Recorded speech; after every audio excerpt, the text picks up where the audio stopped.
আপনার liver damage হচ্ছে কিনা কোন কোন লক্ষণ দ্বারা আপনারা বুঝতে পারবেন। আমি তিনটি নিঃশব্দ লক্ষণ বলবো যেটির মাধ্যমে আপনারা বুঝতে পারবেন আপনার লিভারটা নিঃশব্দে কিন্তু ড্যামেজ হচ্ছে।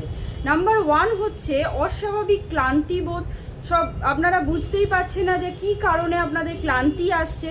এটাও হতে পারে লিভার ড্যামেজ হওয়ার কারণে আপনাদের মধ্যে বডিতে যে ফ্রি রেডিক্যালস উৎপন্ন হচ্ছে বা টক্সিনস উৎপন্ন হচ্ছে, লিভার সেগুলো রিমুভ করতে পারছে না বা নষ্ট করে দিতে পারছে না। তার জন্য কিন্তু আপনাদের একটা ক্লান্তিবোধ আসতেই পারে। নাম্বার 2 হচ্ছে অবশ্যই আপনারা দেখবেন যে আপনাদের একটু খাওয়ার পরই পেটটা ভরে যাচ্ছে বা পেটে হাড়বোধ হচ্ছে। অনেক সময় দেখা যাচ্ছে পেটের ডান পাশটা আপনাদের একটা ব্যথা অনুভূত হচ্ছে, সব সময় একটা পেটটা যেন ভারী হয়ে আছে, যেন মনে হচ্ছে গ্যাসে ফুলে আছে। এটা কিন্তু গ্যাসের যে সিমটমস হিসাবে কখনোই গুলিয়ে ফেলবেন না, কারণ অনেক সময় দেখা যায় লিভার ড্যামেজের কারণেই এই সমস্ত সিমটমসগুলো হতে পারে।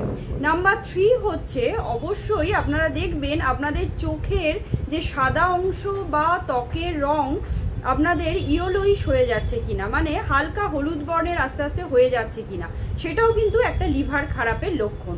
অবশ্যই এই সমস্ত সিমটমস দেখলে আপনারা লিভারটা টেস্ট করাবেন, তাহলে খুব তাড়াতাড়ি আপনারা সুস্থ হয়ে উঠবেন। নমস্কার।